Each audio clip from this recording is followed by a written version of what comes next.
Traitez-vous également des sujets concernant l'invalidité? Merci Nathan pour la question. Absolument oui.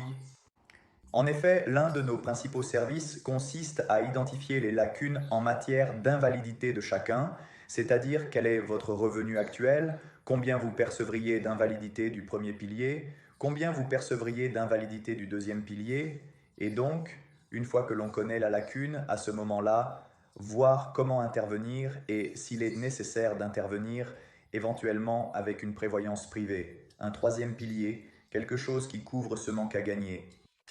Sachez que les lacunes d'invalidité peuvent vraiment beaucoup varier. Cela dépend énormément du revenu. Cela dépend aussi s'il y a des lacunes de cotisation.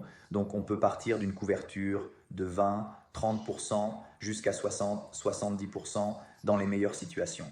Gardez à l'esprit que plus les salaires augmentent, plus les lacunes augmentent également. Donc il y a potentiellement plus de problèmes à résoudre. Quoi qu'il en soit, nous disposons de tous les logiciels nécessaires pour effectuer des calculs personnalisés et, une fois que l'on a clarifié sa propre situation, il est possible d'évaluer comment intervenir.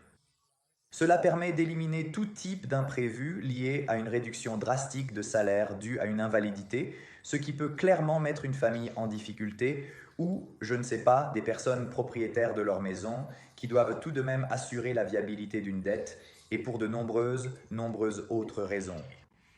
Chose très importante, il est évident qu'on ne peut pas intervenir une fois qu'il y a déjà une invalidité. Il faut le faire bien à l'avance afin de pouvoir prévenir ce problème.